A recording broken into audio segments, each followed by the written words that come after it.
हाँ तो देखिए भाई, आज हम लोग सेकंड एक्सरसाइज पढ़ रहे हैं, ठीक है। प्रॉपर फ्रैक्शन का कौन सा सेकंड क्वेश्चन, ठीक है।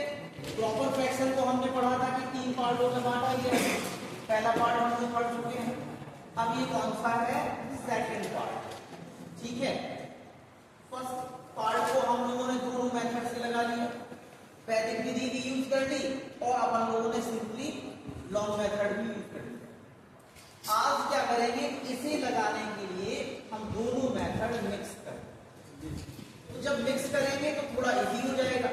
अगर हम इसे लॉन्ग मेथड लेते हैं तो लॉन्ग मेथड से काफी बड़ा हो जाएगा, वैदिक मेथड से पूरे आंसर नहीं आएंगे। तो हम क्या करेंगे, दोनों को मिक्स करेंगे, ठीक है। सबसे पहले डिस्कस कर लें कि कैसे पता पड़ेगा ये सेकंड टाइप है, कैसे पता पड़ेगा कि ये समभिन्न है, ठीक है। हम लोग क्या करते थे, सबसे पहले सम और विषम पता करने के लिए क्या करते थे, अंश और हर की घात लो।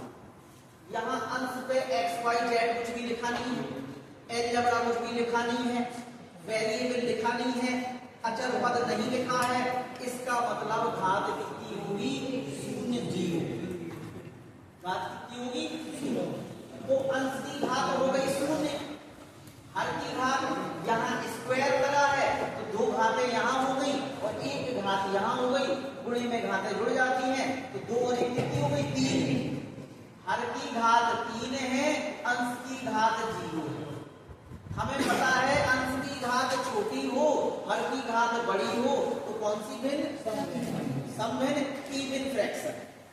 न्यूमरेटर की जो डिग्री है वो कम है, डिनोमिनेटर की डिग्री बड़ी है, ज्यादा है, तो ये कौन सी भिन्न होगी, इवन फ्रैक्शन, समभिन्न। अब समभिन्न है तो हम लगा लें। अब इसके बाद आता है कि ये समभिन्न का कौन सा टाइप है। पहला टाइप पता करते थे, अगर डिनोमिनेटर पे सिंपल ब्रैकेट लिखी है, सिंपल ब्रैकेट, कोई भी पावर आवर नहीं लगी है, तो वो पहला टाइप होता। सेकंड टाइप कैसे पता करते थे, अगर ब्रैकेट के ऊपर होल में पावर लगी है, होल स्क्वायर है, होल क्यूब है, होल में पावर 4 लगी हुई है, तो होल में पावर लगी होगी तो ये सेकंड टाइप। अब सॉल्व करने का कोई खास डिफरेंस नहीं है, लेकिन लिखने का तरीका बदल है। इसे कैसे लिखते हैं, ये तो सिंपल ब्रैकेट है तो सिंपल ए अपॉन चला जाएगा। इस ब्रैकेट को हमें 2 बार लिखना, पहले सिंगल करके फिर डबल। तो क्या करेंगे, इक्वल में हम लिखेंगे ए अपॉन एक्स माइनस 1।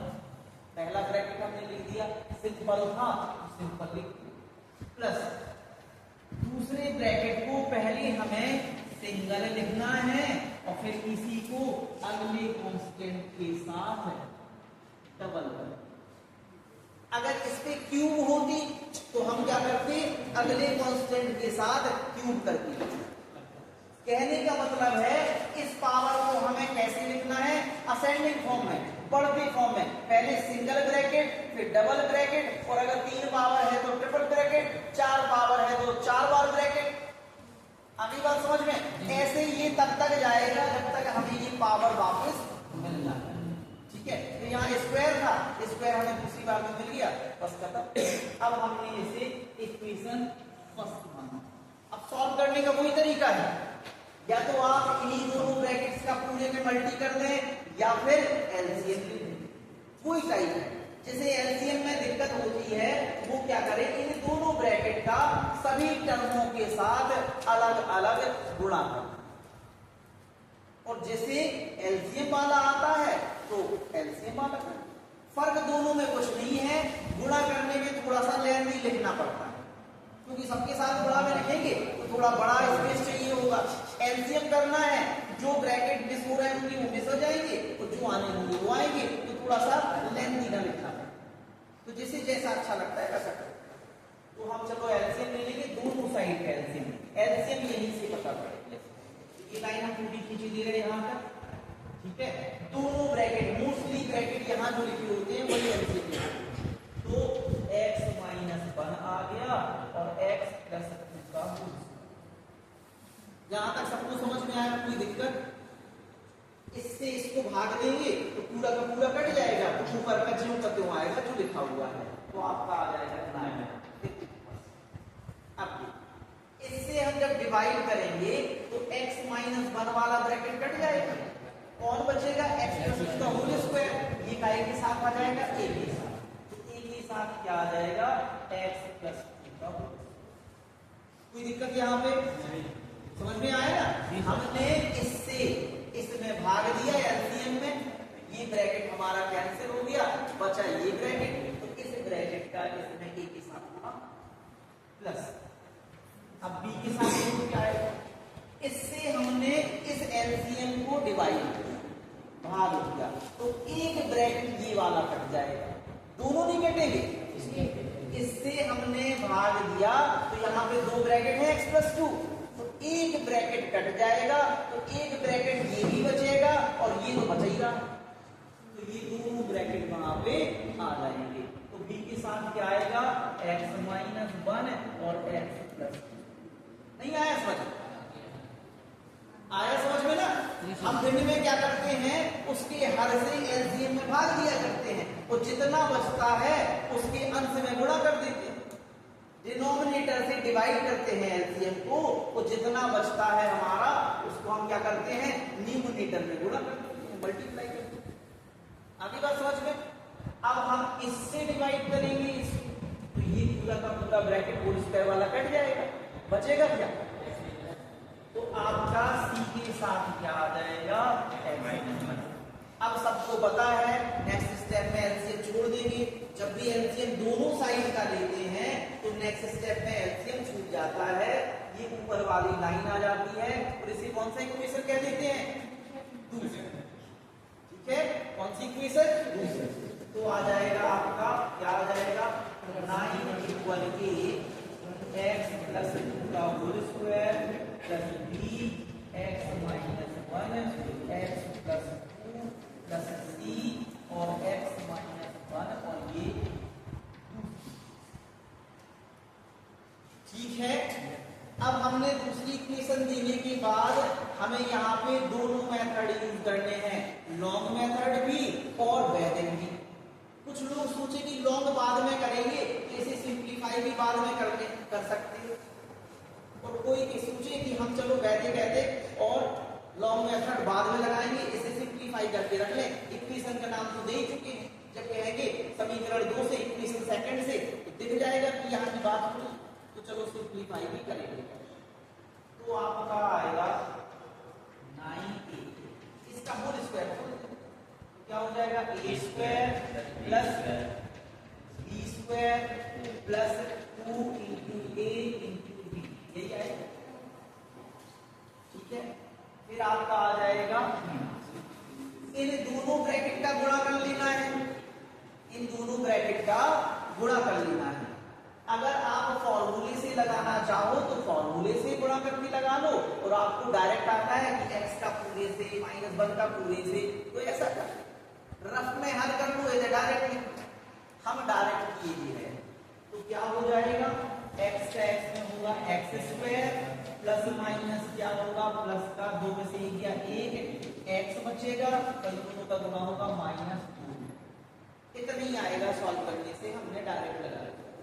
आप उसे अपने हिसाब से गुणा कर लेना, जैसे करते थे आप लोग, 2 ब्रैकेट का गुणा कैसा सिंपल करना, और यही आएगा घटाने घटाने के बाद ये आता है।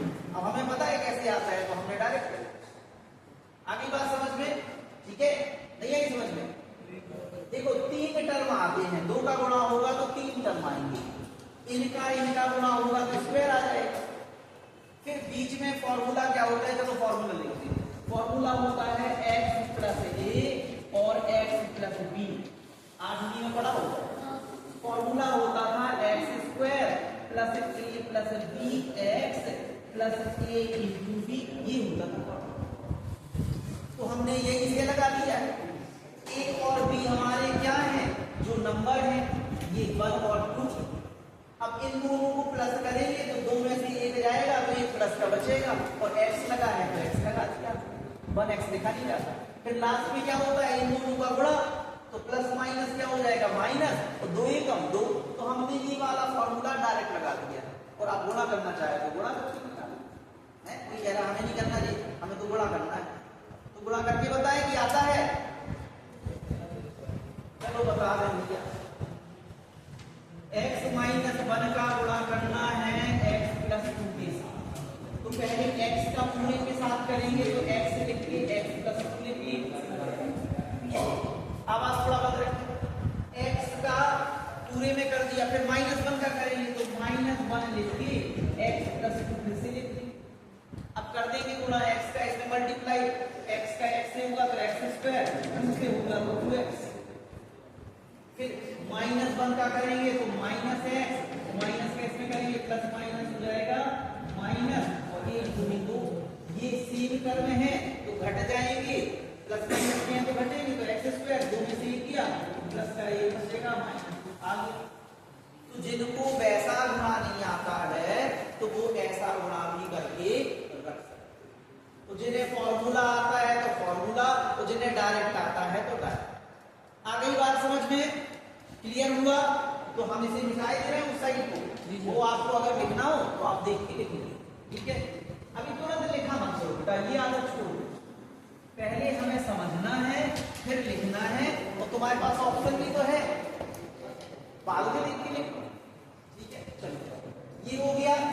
अब इसे एक बार और सॉल्व कर लें। 9 = 8 x स्क्वायर, 2 का क्या होगा 4 प्लस, अच्छा c, तो c तो पहले से ही सॉल्व है, उसे करने की जरूरत नहीं है, सिंगल ब्रैकेट में, ठीक है? ये 2 to the 4 4x plus b x square plus x minus 2 plus c x minus. अब उस दिन जैसे हमने क्या किया था, a का पूरे में गुणा, b का पूरे में गुणा, c का पूरे में गुणा, उससे गुणा करके बताया था। फिर एक समान पद अलग कर लिए थे, x वाले अलग कर लिए थे, x स्क्वायर वाले अलग कर लिए थे। यहां भी आप ऐसा कर सकते हो, हम करेंगे थोड़ा डायरेक्ट। डायरेक्ट का पर्पस क्या है हम आपको बता, ये अभी सब ब्रैकेट में बंद है, हमने गुणा किया तो ये फैल जाएंगे, अब फैल जाएंगे तो जानते हो रायत अब फैल जाए तो बटोरना मुश्किल होता है, नहीं होता मुश्किल। अब बटोरो भी तो कछु ना कछु का रह जाए, होते कि नहीं होते? तो हम क्या करते हैं, हम कहते हैं कि ऐसा सीख, रायता फैलाना नहीं, जैसा भरा है उसी में से ले लो मजी मजी, उसी में से मजी मजी ले लो अपना जितना जिसको चाहिए, और फिर आप फैलाना है तो फैला लो, बटोर भी नहीं कुछ मिलाने की दवाई। हमने ये क्वेश्चन में तो बता ही रहा, पहले वाले क्वेश्चन बता दिया था, जब 2 टर्म थे गुणा किया और फिर सभी मिल गया। अब यहाँ पे थोड़ी ज्यादा है तो देखो कैसे, इसी में से मजे मजे कैसे ले लेंगे, हमें x स्क्वायर वाले टर्म चाहिए, ऊपर ही लिखेंगे, पहले थोड़ी बता रहे, हम स्क्वायर वाला टर्म लेंगे तो ब्रैकेट के अंदर कितना गुणांक है वो लेना है, बाहर का जो कांस्टेंट है वो लेना है। तो देखिए ऊपर ही लिख रहे हैं, ठीक है? हमने लिखा 9 = अब यहां पे हम सारे ब्रैकेटों से x स्क्वायर ले रहे हैं, तो हमने लिया x स्क्वायर ब्रैकेट, यहां अंदर कुछ नहीं है तो अंदर से कुछ नहीं, बाहर से सिर्फ a आएगा, तो आ गया आपका a। अब यहाँ x स्क्वायर तो कम है नहीं, अब आ जा रहे इधर पे x स्क्वायर है, अंदर से क्या आएगा, कुछ नहीं, अंदर है ही नहीं, तो बाहर से क्या आएगा, प्लस का b, तो ये आ जाएगा आपका प्लस का। अब तीसरे ब्रैकेट में तो स्क्वायर वाला है ही नहीं, x स्क्वायर है ही नहीं, तो बस ये दोनों ही आ, नहीं आई बात समझ है? हमें ब्रैकेट में से x स्क्वायर वाला हम टर्म अलग कर रहे हैं, तो ब्रैकेट के अंदर अगर उसके साथ कोई गुणांक लिखा है, मान लो 2x स्क्वायर लिखा होगा तो अंदर से आ जाता है 2 और बाहर से आ जाता है 1, लेकिन वहां पे कुछ था ही नहीं तो बाहर से ये आ गया। अब x वाले में देखो आएगा, अब हम x वाले पद ले रहे हैं, कौन सी वाले, x वाले, पहली ब्रैकेट में जाएंगे तो x के साथ कितना लिखा है, प्लस का 4, तो अंदर से आएगा प्लस का 4 और बाहर से आएगा ए। नहीं आया समझ में? तो आपका 4a आ जाएगा। दूसरे ब्रैकेट में अंदर कुछ भी नहीं है x के साथ, 1 कहलाएगा। तो 1 का अगर b के साथ गुणा हो तो प्लस का भी यही आएगा, तो ये आ गया b। तीसरे ब्रैकेट में x के साथ कुछ नहीं है, तो बाहर क्या है c, तो प्लस का आ जाएगा c। नहीं आया समझ में? अब जो कांस्टेंट डिजिट बची है यहां फिर से डिस्कस कर रहे हैं, ठीक है। अपन ने ये यहां से क्या किया, अपन ने स्क्वायर वाले टर्म अलग किए, तो यहां से एक्स स्क्वायर लिया तो अंदर कुछ नहीं बचा, ठीक है ना। तो बाहर से क्या बचेगा a, वहां पे क्या आ गया a आ गया। यहाँ पे एक्स स्क्वायर है, अंदर कुछ नहीं है तो अंदर से कुछ नहीं बचेगा, बाहर से क्या जाएगा b, तो आपका b आ गया। इसमें स्क्वायर वाला है ही नहीं, तो बस a प्लस b आ जाएगा। अब x वाले टर्म कॉमन लेंगे, तो x वाला टर्म यहाँ x कॉमन लिया तो अंदर क्या है a, 4, तो ये 4 आएगा और बाहर से a आएगा, तो 4a आ जाएगा। सेकंड वाले में x के यहाँ पे कोएफिशिएंट कुछ नहीं है, तो अंदर से कुछ नहीं आएगा, बाहर से प्लस का b आ जाएगा। थर्ड पोर्शन में अपन ने देखा x है, अंदर कुछ नहीं है तो कुछ नहीं आएगा, बाहर से क्या जाएगा c आ जाएगा, तो प्लस का c आ गया। अब कांस्टेंट डिजिट बचेगी, एक्स स्क्वायर हो गया कॉमन, x हो गया, तो क्या बचेगा आपका कांस्टेंट डिजिट, तो अंदर से कांस्टेंट कितना बचेगा 4, और बाहर से क्या आएगा a, 4a आ जाएगा। यहाँ पे कांस्टेंट डिजिट कितना है -2, तो -2 और b तो कितना आ जाएगा माइनस का 2b, और यहाँ पे -1 है तो ये आपका माइनस। अब हम क्या करेंगे, दोनों पक्षों की तुलना कर देंगे, दोनों साइडों को कंपेयर कर देंगे, ठीक है। अब जब कंपेयर करेंगे तो हमने देखा यहाँ एक्स स्क्वायर है, यहाँ स्क्वायर वाला टर्म नहीं, तो अगर दूसरे साइड वो टर्म ना हो जिसको हम कंपेयर कर रहे हैं तो उसका कोएफिशिएंट 0 दे देंगे। चलिए पूरा रिकॉर्ड ठीक देखें, तो ये x बराबर 1 का मान कहाँ रख देना है हमें, समीकरण 2 में। 2 में ये जहां जहां x माइनस 1 होगा वो टर्म क्या हो जाएंगे 0। तो हमने देखा कि b के साथ भी x माइनस 1 है, c के साथ भी x माइनस 1 है, ये दोनों टर्म क्या हो जाएंगे 0 हो जाएंगे, ठीक है। हमारा a का आंसर आएगा, तो a में x की जगह कितना रख देना है 1, तो 1 और 2 कितना हो गया 3 का होल स्क्वायर कर देंगे, तो यहाँ आएगा 9 = a इंटू b का स्क्वायर कितना होता है 9 से 9 कट गया, a इक्वल कितना आ जाएगा, एक आंसर आ। अब हम दूसरा ब्रैकेट ऐसे ही 0 करेंगे, भैया पुट करना। हाँ तो ध्यान दें, हमने देखिए थोड़ा सा स्पेस खाली कर दिया है, ये हमने बचा के रखा, ये हमें इसकी। अब हम क्या कर रहे हैं, सेकंड इक्वेशन मतलब सेकंड ब्रैकेट को 0 कर दिया। हमने कहा था सिंपल जो दो ब्रैकेट है उनमें से किसी को भी पहले कर लो, हमने x माइनस 1 पहले कर दिया, अब हम x प्लस 2 को 0 कर दिया। तो कुछ नहीं हमें कहना होता है नाउ अब तब जब कुछ लिखना, तो अपन ने x प्लस 2 को 0 किया तो क्या हो जाएगा x बराबर माइनस, कहाँ रखना है समीकरण 2 में मान ठीक है, नहीं आई बात समझ। अब फिर से हमें देखना है कि ये ब्रैकेट किस किस के साथ, जिस जिस के साथ होगा वो टर्म क्या हो जाएगा 0। कौन सा x प्लस 2 a के साथ है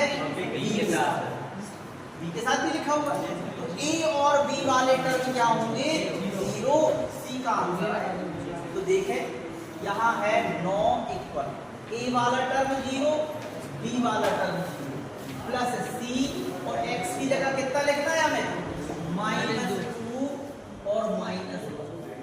नहीं आई बात समझ आ गई ना, तो यहाँ हो जाएगा 9 और यहाँ माइनस माइनस के जुड़ जाएंगे तो माइनस का, इसे भेजेंगे अपॉन में, तो c बराबर क्या आ जाएगा 9/-3, 3 से काट दिया, तो c बराबर आ गया -। नहीं आई बात समझ में? अब देखिए हमारे पास a भी आ गया था पहले, c भी आ गया है, अब a का मान अगर हम किसमें रखते हैं तीसरे समीकरण में तो हमें b भी मिल जाएगा, a मिल गया, b मिल गया, c मिल गया, इतना ही तो चाहिए था। तीनों ही मिसिंग थे भाई, हमें यहाँ पे ए बी और सी निकालना। हमारा ए पहले मिल चुका है, अभी हमें सी मिल चुका है, अब हमें बी चाहिए, तो सिर्फ समीकरण 3 यूज करेंगे। अब अगर हम लेंथी मेथड लगाते ना तो बहुत मुश्किल होगी। यहाँ सिंपल आ गया, इसमें रखा, आंसर आ जाएगा। तो अब हम लिखेंगे समीकरण कौन से? 3 से। क्या है समीकरण 3? a प्लस b बराबर 0। a का मान कितना आया था देख के बताओ। 1 आया था पक्का, तो यहाँ 1 रख दिया प्लस b बराबर 0। तो b बराबर कितना आ जाएगा?